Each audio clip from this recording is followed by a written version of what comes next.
भगवान वासुदेव श्री कृष्ण की जय। ओम नमो भगवते वासुदेवाय। ओम नमो भगवते वासुदेवाय।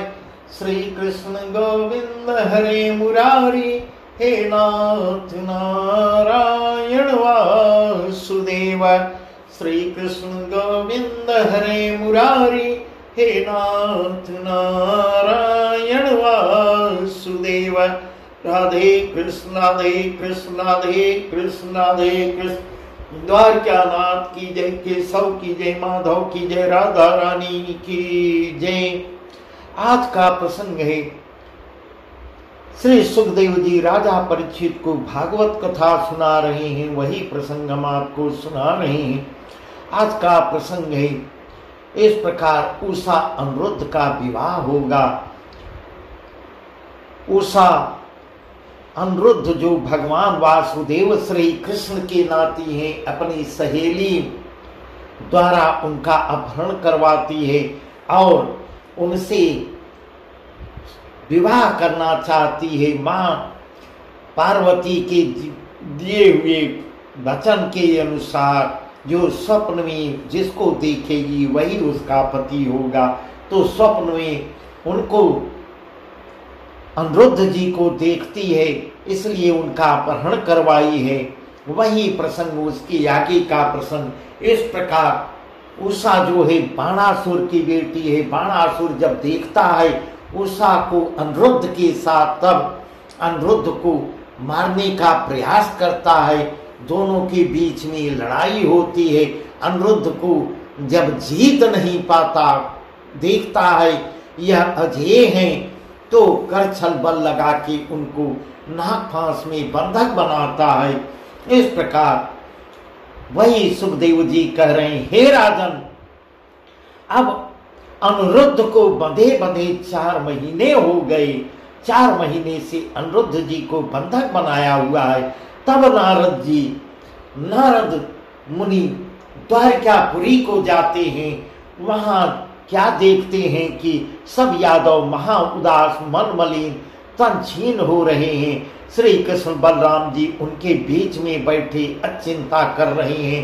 बालक को उठा के, बालक के लिए उनका अपहरण करके कई महीने से अनिरुद्ध जी गायब हैं। उसको कौन ले गया? जब भगवान वासुदेव चिंतित हैं। इस प्रकार नारद जी के जाते सब लोग, स्त्री पुरुष उठ के खड़े हो, अति बहुत व्याकुल हो, तन छीन मन मलिन, रोते बिलखते सन्मुख खड़े हो जाते हैं। विनती करके, हाथ जोड़ करके, सिर नवा के हाय हाय खाए नारद जी से सब पूछने लगते हैं। साची बात कहो ऋषिराय, जासू जी राखे बहिराय। कैसे चैन अनिरुद्ध जी लहे, कहो साधुता के बल रहे। इस प्रकार नारद जी से कहते हैं सब। इतनी वचन जब नारद जी सुनते हैं, तब नारद जी कहते हैं कि आप किसी बात की आप लोग चिंता मत करो और अपने मन का शोक करो। अनिरुद्ध जी जीते जागते शोणितपुर में हैं। उन्होंने जा बाणासुर की कन्या से भोग किया है, इसलिए बाणासुर उन्हें नागफांस में पकड़ के बांध रखा है और वह बिना संग्राम किए, बिना युद्ध किए किसी भांति अनिरुद्ध जी को नहीं छोड़ेगा। यह भेद, यह अंदर की बात, यह रहस्य मैं बता रहा हूं, आपको सुना रहा हूं। इस प्रकार नारद जी कह रहे हैं। नारद जी ऐसा कह के तो चले जाते हैं। नारद जी केवल समाचार देते थे, कह के अपना आगे बढ़े। ऐसा कहकर नारद जी तो चली गई। बाद में सब यदुवंशी आके राजा उग्रसेन से कहते हैं, यह समाचार उग्रसेन को देते हैं, महाराज हमने बहुत ही ठीक समाचार पाया है। हमने ठीक समाचार पाया कि अनिरुद्ध जी शोणितपुर में बाणासुर के यहाँ हैं, उन्होंने उनकी कन्या रमी उषा को इससे उसने उन्हें नागफांस में बांध रखा है। अब हमें क्या आज्ञा होती है, जैसा आदेश हो हम लोग आगे को बढ़ें। इस प्रकार सब यदुवंशी आके आज्ञा मांग उग्रसेन से आज्ञा मांगते हैं। ऐसी बात सबके मुंह से निकलते ही उग्रसेन ने कहा, तुम हमारी सब सेना लेके जाओ और जैसे बने वैसे अनिरुद्ध जी को छुड़ा के ले आओ। ऐसे वचन सुनते ही सब यादव तो राजा उग्रसेन का कहना मान बलराम जी के पास पहुंचते हैं, बलराम जी के साथ हो जाते हैं तथा श्री कृष्ण और प्रद्युम्न जी गरुड़ के कंधे पर चढ़ जाते हैं। सबसे पहले शोणितपुर जाते हैं सब लोग, बलराम जी, श्री कृष्ण जी, प्रद्युम्न जी और सेना के साथ जाते हैं। प्रद्युम्न जी और भगवान वासुदेव श्री कृष्ण गरुड़ पे विराजमान होते हैं, होके जाते हैं। उठे रेणु आकाश लो छाए, छिट्यो भानु थम फैलो भाई। चकई चकवा भयो वियोग, सुंदरी करे कंत शोभ। फूले कमल कमुद मिलाने, फूले कमल कमुद के मिलाने, निश्चर फिरहि निसाजी जाने। इस प्रकार फूले कमल कुमुद मिलाने, निश्चर फिरहि निसाजी जाने।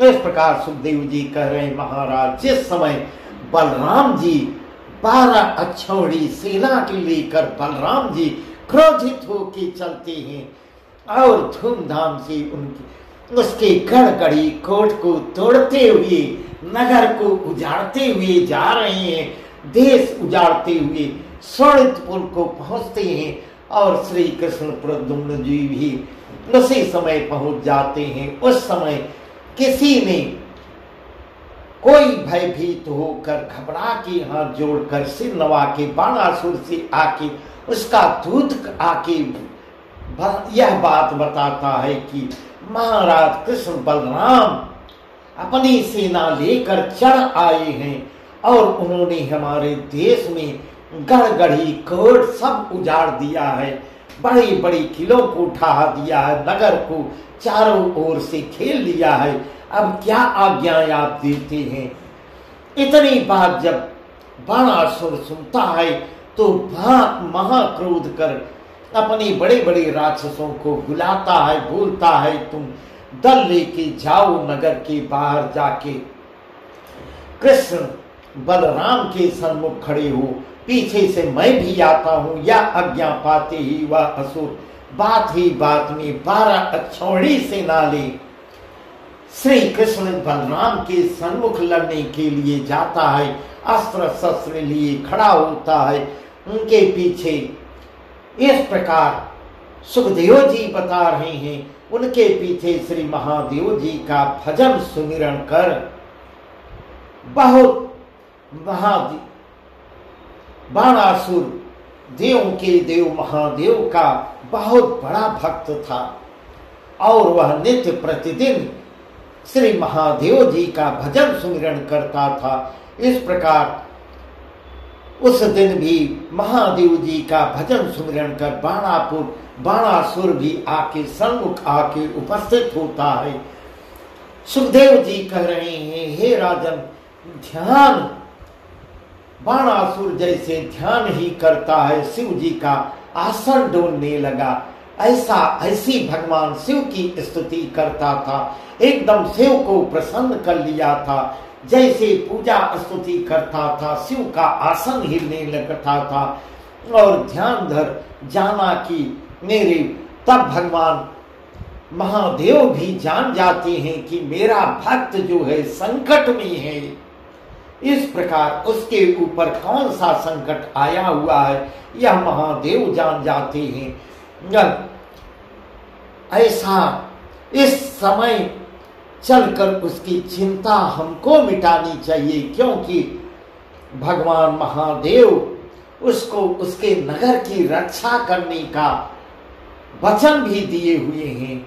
यह मन ही मन विचार कर पार्वती को अर्धांगधर जटाजूट अपना बांध लेते हैं, भस्म चढ़ा के, बहुत से भांग आम धतूरा खा के श्वेत श्वेत नागों का जनेऊ पहन लेते हैं, नागों की माला जनेऊ के रूप में पहन लेते हैं, गज चर्म ओढ़ लेते हैं, मुंडमाला सर्प पहन, त्रिशूल डमरू पिनाक खप्पर ली, नंदी पर बैठ सवार होके भूत प्रेत पिशाचनी डाकनी साकनी आदि पूरी अपनी सेना लेके महादेव जी निकल पड़ते हैं।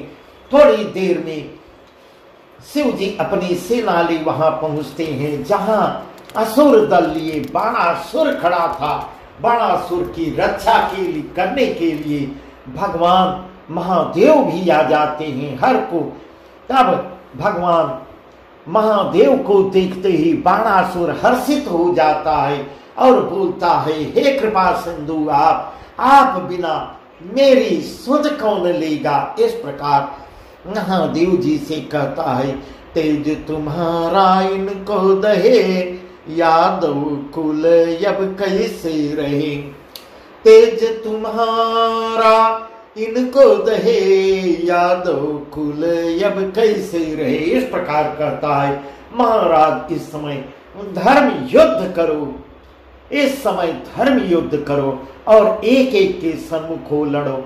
महाराज इतनी बात जो बाणासुर के ने मुख से निकाली है, इधर असुर दल लड़ने को खड़ा हुआ और यदुवंशी आ उपस्थित हुए। दोनों ओर से जुझारू बाजे बजने लगते हैं।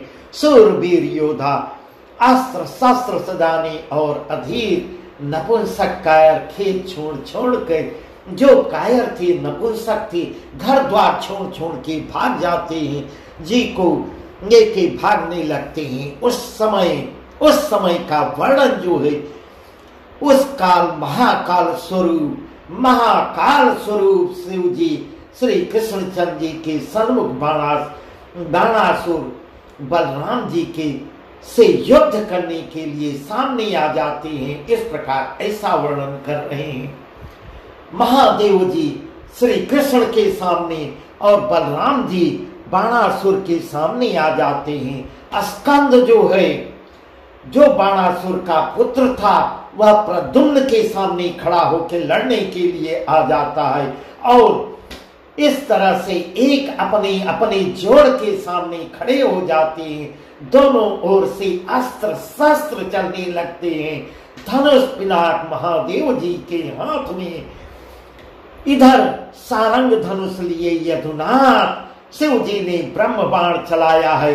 श्री कृष्ण ने ब्रह्मास्त्र से उसको काट गिराया।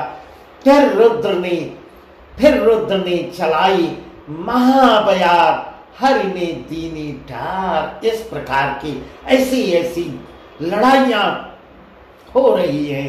दोनों ओर से अस्त्र शस्त्र चल रहे हैं, एक दूसरे पर वार कर रहे हैं और एक दूसरे उसको काटते जा रहे हैं।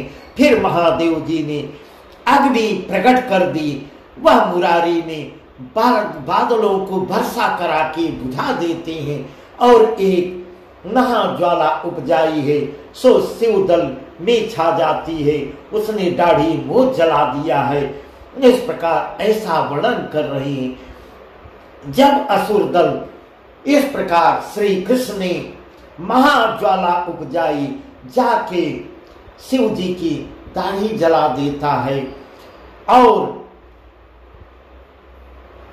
जल को इस प्रकार भोलेनाथ ने जले अध जले राक्षसों और भूतों प्रेतों को जल वर्षा के ठंडा करते हैं। प्रेत लोग सब असुर दल जलने लगते हैं। इतना हाहाकार मच जाता है। तब भोलेनाथ ने जले राक्षसों और भूत प्रेतों को जल की वर्षा करा के ठंडा किया और खुद स्वयं इतने क्रोध करके नारायण पे बाण चलाने लगते हैं। फिर मन ही मन कुछ सोच नहीं चलाया रख दिया तो मन इतना क्रोधित होते हैं, फिर मन ही मन विचार करते हैं और अपने चढ़ाए हुए बाण को रख लेते हैं। तो श्री कृष्ण इस प्रकार, तो श्री कृष्ण ने आलस्य बाण चलाया है। बाण सबको अचेत करके आलस्य पर उत्पन्न कर देते हैं। सब आलसी हो जाते हैं, जमाई लेने लगते हैं, अचेत हो जाते हैं। असुर दल काटने जैसे किसान खेती काटे। यह देख ज्यों ही महादेव ने अपने मन में सोच कर कहा कि प्रलय युद्ध बिना किए नहीं बनता, त्यों ही स्कंद मोर पर चढ़ के आता है और उसने श्री कृष्ण की सेना पर बाण चलाया है। इस प्रकार दोनों ओर से भयंकर युद्ध हो रहा है। दोनों ओर एक दूसरे के अस्त्र शस्त्र को काट रहे हैं। तब हर्षो प्रद्युम्न उच्चरे। इस प्रकार जब स्कंद जो है अपने वाहन मोर पे चढ़ के आता है और उसने श्री कृष्ण की सेना पर बाण छोड़ा है, तब प्रद्युम्न क्या कह रहे हैं? तब हर्षो प्रद्युम्न उच्चरे, मोर चढ़ो ऊपर ते लरे, आज्ञा देहु युद्ध यति करे।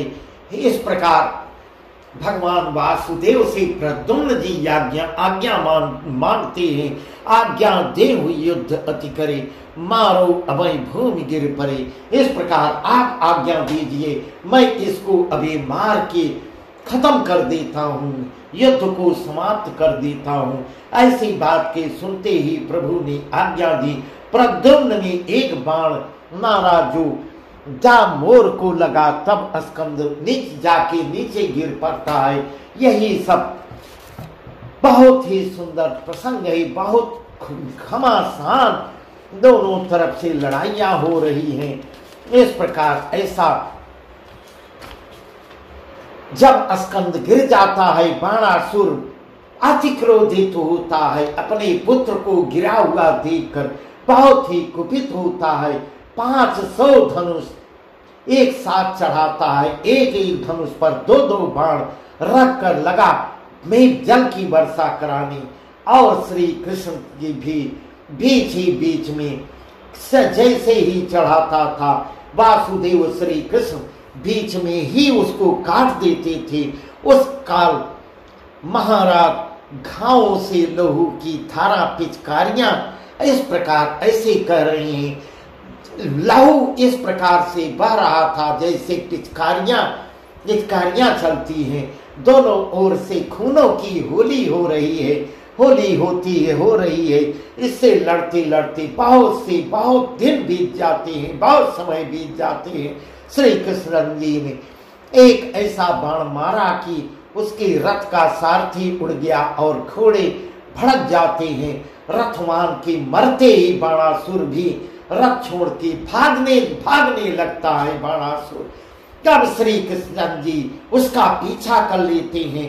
इतनी कथा सुना के श्री सुखदेव जी कह रहे हैं, हे राजन, जब बाणासुर भागता है, बाणासुर भागने लगता है, महाराज भागने का समाचार पाके उसकी माँ जिसका नाम कोटरा था उसी समय भयानक वेश धारण करती है। छोटे केस, नंगी, एकदम निर्वस्त्र मुनंगी कृष्ण जी के सम्मुख खड़ी हुई और लगी पुकार करने लगती है। देखत ही प्रभु मुदे नयन, पीठ दई ताके सुनि बयन। इस प्रकार उसको देखते ही प्रभु उसको सामने आते ही आंख मूंद लेते हैं, शर्मिंदा होने लगते हैं, आंख मूंद लेते हैं। तो लो बाणासुर बच गयो। इस प्रकार बाणासुर कुछ बच जाता है। फिर अपनो दल जो रथ भयो, फिर इसी बीच में अपने कुछ मौका पाकर वह फिर अपना दल तैयार कर लेता है। ऐसा वर्णन सुखदेव जी कर रहे हैं। बस आज का प्रसंग यहीं तक। आगे अभी बहुत लड़ाई है, बहुत अच्छा प्रसंग है, बहुत अच्छा प्रसंग है। इसके आगे अब उषा और उषा और अनिरुद्ध जी का विवाह भी होगा, सब आपस में सहमति भी होगी। वही सब प्रसंग आगे है जिसको हम कल आपको बताएंगे। इस प्रकार भगवान वासुदेव श्री कृष्ण की जय। ओम नमो भगवते वासुदेवाय। ओम नमो भगवते वासुदेवाय। श्री कृष्ण गोविंद हरे मुरारी, हे नाथ नारायण वासुदेव। श्री कृष्ण गोविंद हरे मुरारी, हे नाथ नारायण।